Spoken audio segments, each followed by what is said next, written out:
Bonjour à toutes et à tous et bienvenue au Cryptos Technical Briefing de ce mardi 10 mai 2022, Vincent Gann. Bienvenue chers amis, nous nous retrouvons au lendemain d'une séance compliquée, une séance de forte liquidation sur le marché crypto.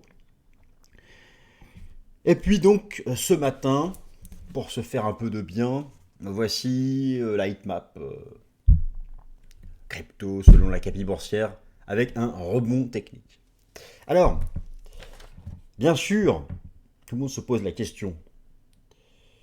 Nous sommes depuis la Fed, la semaine dernière, entrés dans l'ultime frayeur. C'est-à-dire ce que j'appelle la dernière vague de baisse. Reste à déterminer son amplitude. Le rebond technique que vous observez ici, quand j'enregistre cette vidéo, mardi matin, est lié au fait que le marché teste au point près, au dollar près, les plus bas de l'été dernier. Rebond technique. Bien. Restons calmes. Keep cool. Cela ne veut pas dire que le marché fait son point bas. Alors, ce que je vous propose, cette vidéo, c'est nous allons prendre le temps de passer en revue Bitcoin, Ethereum, le BNB et GMT. On va prendre le temps de passer en revue les différentes approches méthodologiques pour voir où est-ce que nous en sommes sur tous les aspects, chartistes, héliotistes, Wyckoff, momentum, action des prix, volume, participation, sentiment, Shimoku. Pour mesurer, pour faire la mesure du pour et du contre, entre le scénario du point bas à 30 000, qui est le point bas de l'été dernier, ou une amplitude beaucoup plus importante de cette ultime jambe de baisse, avec l'intervalle du vide entre 20 et 30. Le gap à 25 000 $. Rappelez-vous ce gap dont je parle souvent sur le contrat futur. Les 20 000 $, l'ex-record historique. Le point d'achat que 90% des traders, peut-être des rêveurs ou des réalistes, c'est le débat, attendent. Les fameux 20 000 $, l'ex-ATH, jamais revu, jamais retravaillé depuis son dépassement. Jamais. Le sera-t-il? C'est le contexte qui nous a amenés ici. Alors, je vais vous décrire tout ça. On va passer donc aux illustrations, ne perdons pas davantage de temps. Je me réinstalle déjà correctement sur mon ballon de kiné qui m'a sauvé le dos et qui continue de me sauver le dos. Si vous voulez le contexte, nous connaissons le contexte. Vous le connaissez, nous le connaissons tous, il est horrible. Il est pas horrible, il est féroce. Ce contexte, il est depuis le début de l'année féroce. C'est-à-dire l'inflation hors de contrôle,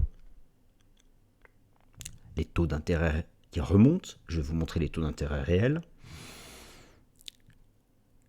la Covid-19 en Chine, le retour des grands confinements en Chine, qui contraint le commerce mondial, via une activité contrainte des grands ports commerciaux chinois. Je vous rappelle que la Chine est la première puissance commerciale mondiale, le premier importateur mondial. La Chine est par exemple le premier client de l'Allemagne. Bon, vous voyez, la guerre en Ukraine, qui alimente les thèmes d'inquiétude fondamentaux classiques. Alors hier, on a invité le pire. C'était le 9 mai, le jour de la victoire en Russie.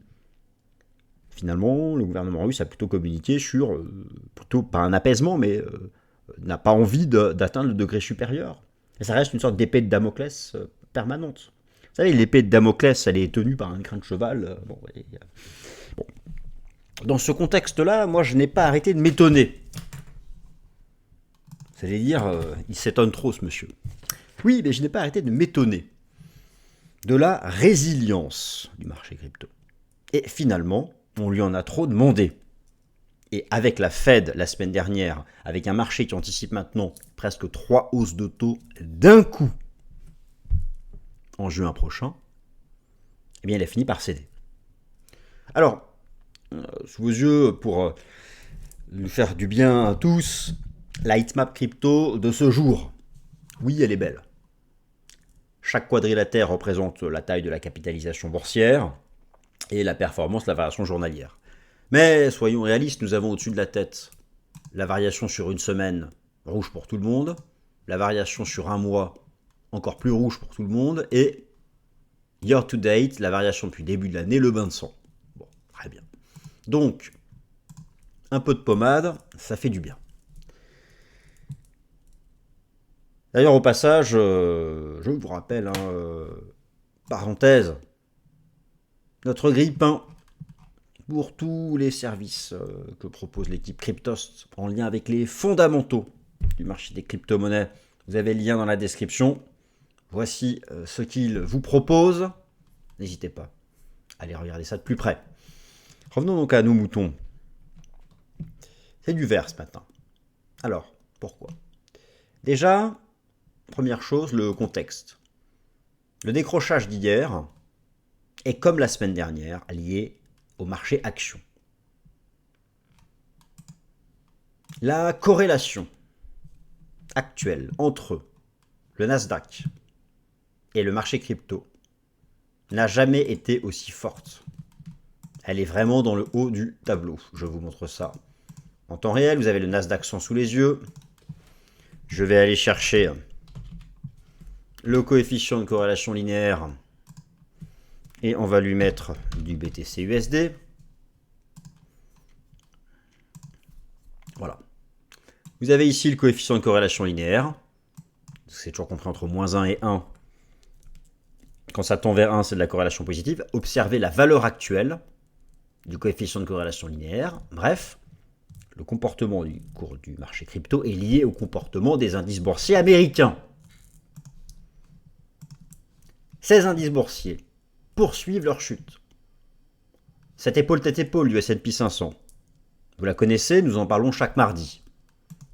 Le Nasdaq 100 poursuit sa correction aussi, cassure de support. Donc, hier,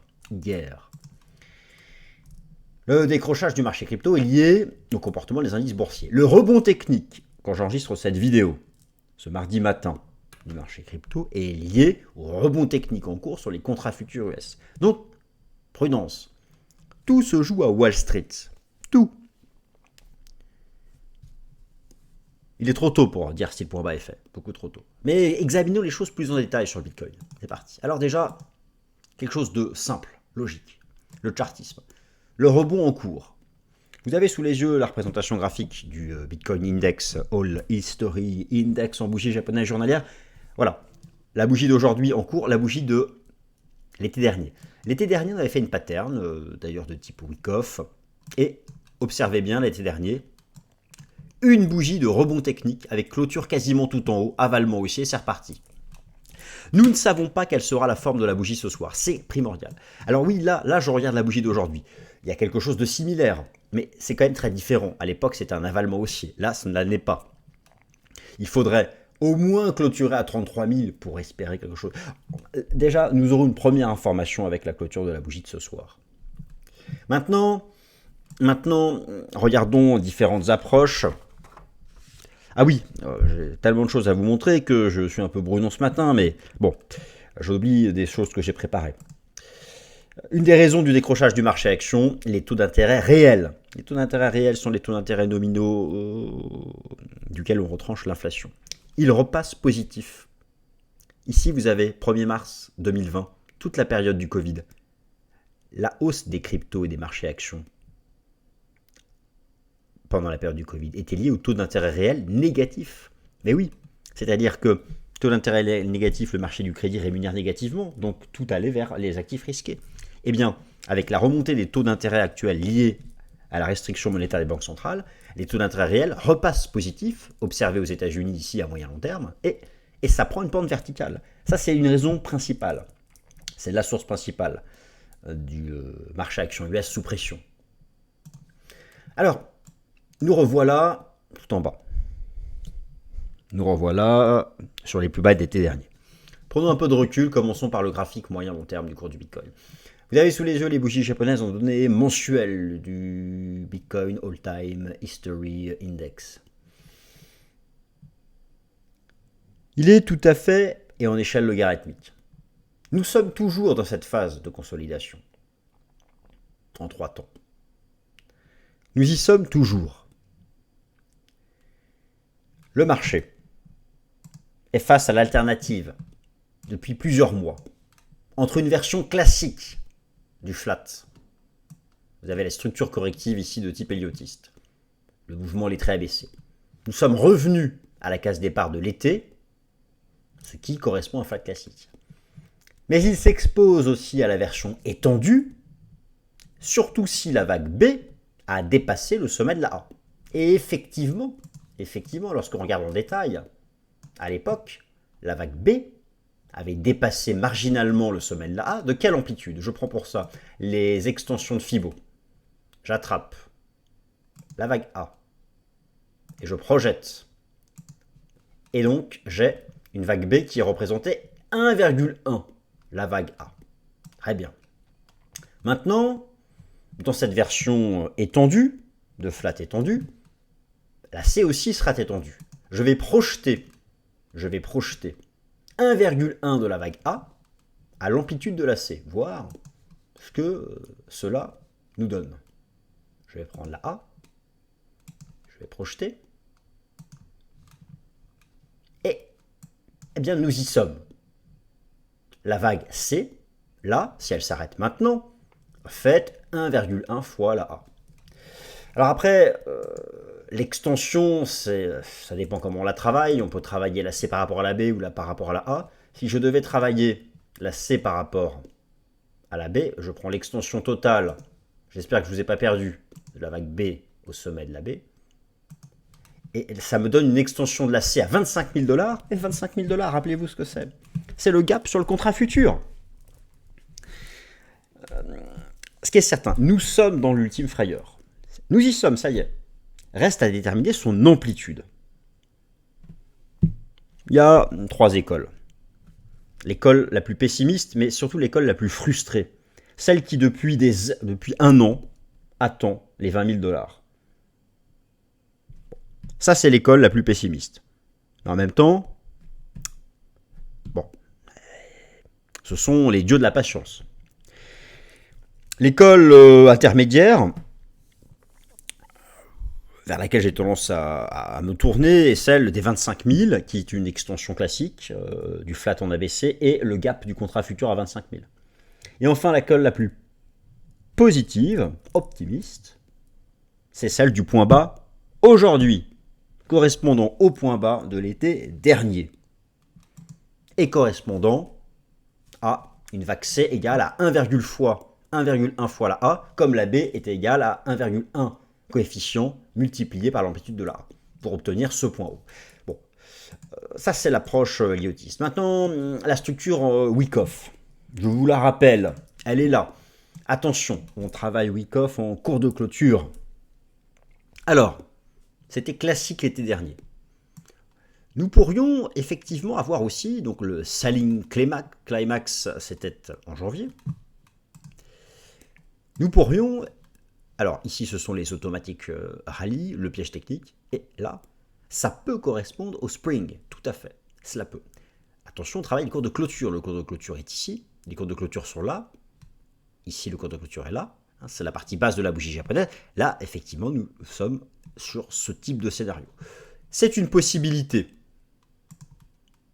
d'avoir ce scénario-là. Bon. Maintenant, pour le valider, il faut ce qu'on appelle le sign of strength, une vraie phase de reprise. Ici, ce fut le cas d'école avec la succession de séances haussières, des dépassements de résistance. Et tout a commencé à l'époque par une structure en avalement haussier. Et donc, la bougie d'aujourd'hui sera en soi une information capitale. Dites-vous bien que ce qu'on fait ce matin en Europe, quand j'enregistre cette vidéo, n'a aucune valeur. Car c'est Wall Street qui décide de tout. Hier, le décrochage a eu lieu à Wall Street. Tout est lié à Wall Street, comme d'habitude. Donc c'est vraiment l'enjeu. Je me permets de rezoomer sur à l'époque ce qu'étaient les 20 000 $, l'ex-ATH. Observez à l'époque, lorsque le 16 décembre 2020, cassure technique haussière de l'ex-ATH et les nouveaux records. Eh bien, cet espace-là, voilà, cet espace-là, n'a jamais été retracé. C'est le scénario qu'attendent les patients, les pessimistes, le scénario d'une vaccée étendue, qui peut tout à fait avoir cette option-là, avant de repartir pour de bon, sous la forme d'un vrai décrochage, en lien avec la poursuite de la tendance baissière des marchés actions. Notez que d'ailleurs, si on vient à 20 000 $, c'est une ligne de tendance haussière en cours de clôture qui attrape ici les cours de clôture en données mensuelles. Ce qui ferait, in fine, ce type de scénario. Ce qui serait toujours un mouvement haussier bien construit. Donc voilà un peu les hypothèses possibles, et encore, on peut détailler beaucoup plus, j'ai un certain nombre d'autres choses à vous montrer. C'est à s'en arracher les cheveux, vous pouvez le constater. Bon. Alors, il y a aussi l'Ishimoku. Ce bon vieux système Ishimoku, qui nous dit que le prix est sorti par le bas du nuage, qu'il a décroché, mais qui nous dit qu'au 30 000, c'est un test de trendline par la lagging span. C'est pas très engageant non plus, en Ishimoku.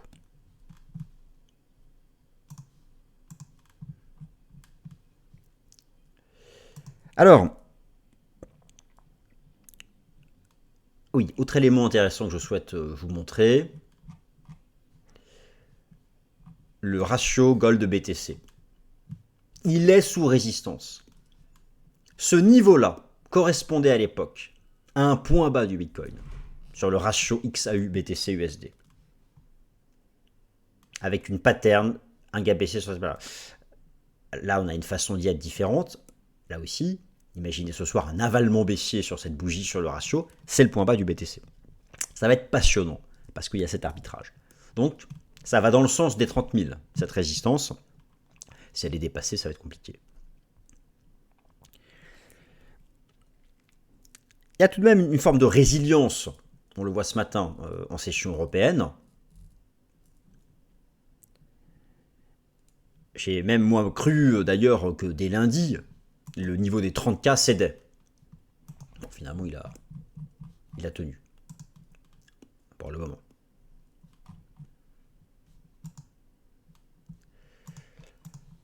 Alors voilà donc pour le Bitcoin.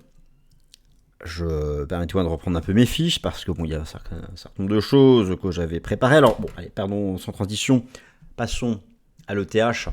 J'ai des éléments intéressants que je souhaite vous montrer. Tout d'abord, le ratio ETH-BTC. Alors le ratio ETH-BTC, toujours dans son canal. C'est propre. ETH va continuer. Enfin, la probabilité technique que l'ETH continue de surperformer le BTC est importante. Le canal va bien, le rebond, la petite phase de transition latérale, je pense que ETH va continuer de surperformer, c'est-à-dire soit baisser moins vite, soit rebondir plus vite. Voilà, pour l'instant, on constate qu'il baisse simplement moins vite. C'est ça, le rapport relatif entre les deux. Alors, ETH, où en est-il? Il est revenu sur ses plus bas du mois de janvier dernier. Tout est parti aussi du piège technique de la Réserve fédérale, où il y avait ici une compression, une fausse sortie, mais qui n'en était pas une avec la Fed, tellement le volume était faible. Notez que le BTC est revenu sur ses plus bas de l'été dernier, ce qui n'est pas le cas de l'ETH. En données hebdomadaires, le message du système Ishimoku est intéressant car le prix est en train de sortir par le bas du nuage, mais la lagging span teste la SSB. C'est vraiment, je dirais, le niveau actuel, même si l'ETH n'a pas rejoint ses plus bas d'été dernier, nous sommes quand même sur l'équivalent des 30 000 pour le cours du BTC. Pour un certain nombre de raisons. Je reste sur l'ETH, Ethereum, et je passe en données mensuelles. En données mensuelles sur le cours de l'ETH, alors en échelle logarithmique. C'est important sur cet horizon de temps. Nous sommes dans le scénario du décrochage actuellement. Quelle serait la traduction du décrochage du BTC à 20K sur l'ETH? Eh bien, cela serait la poursuite de la correction en direction des ex-records historiques de janvier 2018 en cours de clôture et en mèche haute, 1100 $, 1500 $, qui correspond, et regardez comme elle est belle, à cette superbe ligne de tendance haussière sur ETH-USD en données mensuelles. Elle est superbe. C'est le scénario du pire. Ce niveau, j'achète fort. L'intervalle 1500, 1100, 1500. C'est le BTC qui décroche entre 20 et 25. C'est ça, le scénario du pire sur ce marché. Sur le contrat futur Ethereum, notez le gap ouvert hier, le gap baissier, c'est maintenant une grosse résistance entre les 2500 et les 2630 $.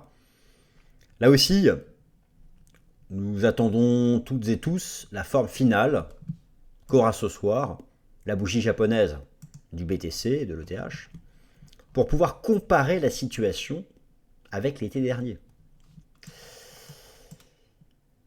Restons donc prudents, plus que jamais prudents sur ce rebond technique du cours des cryptos ce matin, qui, comme son nom l'indique, n'est qu'un rebond technique.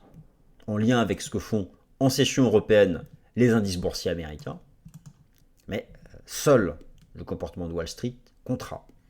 Beaucoup mettent en avant le niveau des 4000 points sur le S&P 500, nous verrons bien.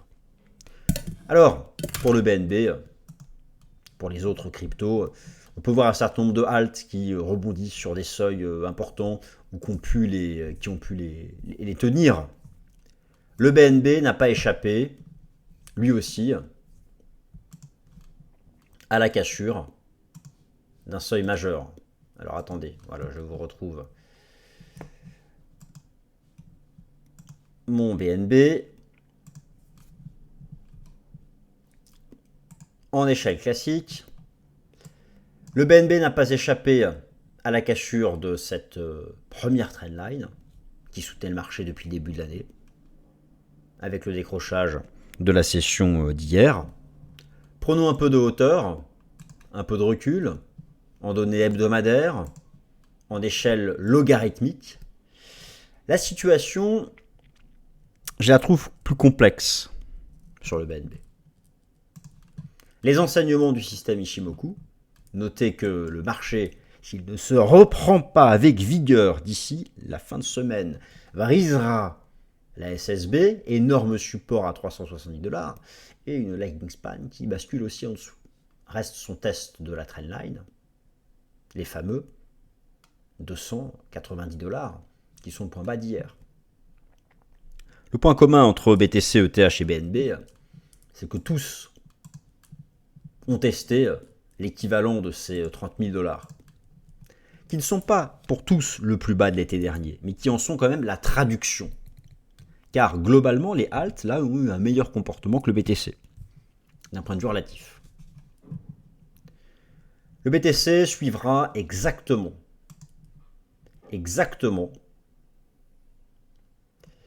le comportement du marché crypto, du Bitcoin. C'est là que la décision se fera, tout simplement. Alors pour le GMT, je vais terminer par le Green Metaverse Token.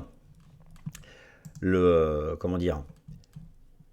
de temps est limité, l'historique est limité.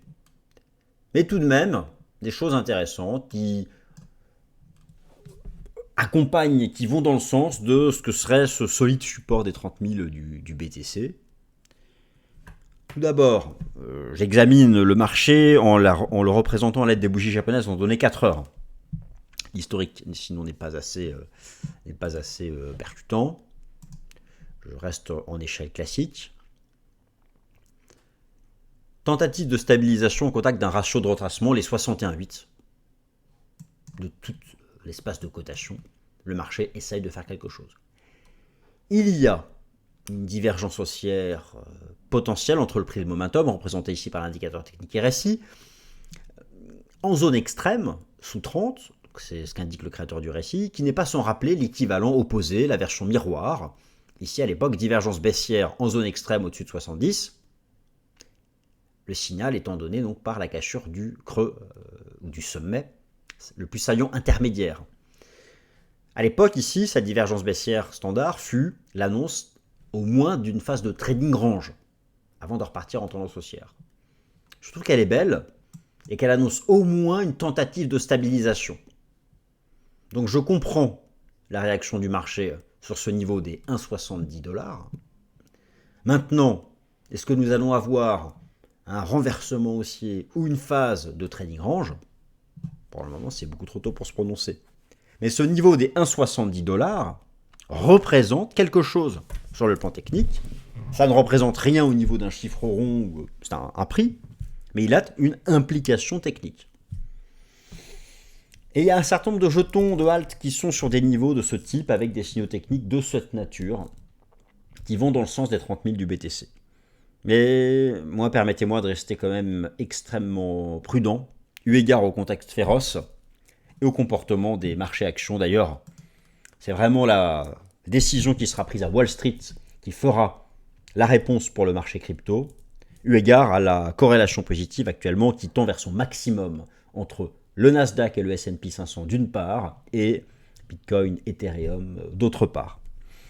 Voilà, chers amis, ainsi s'achève le Cryptos Technical Briefing de ce mardi 10 mai 2022. J'espère qu'il vous a plu. Merci d'avoir pris le temps de l'écouter.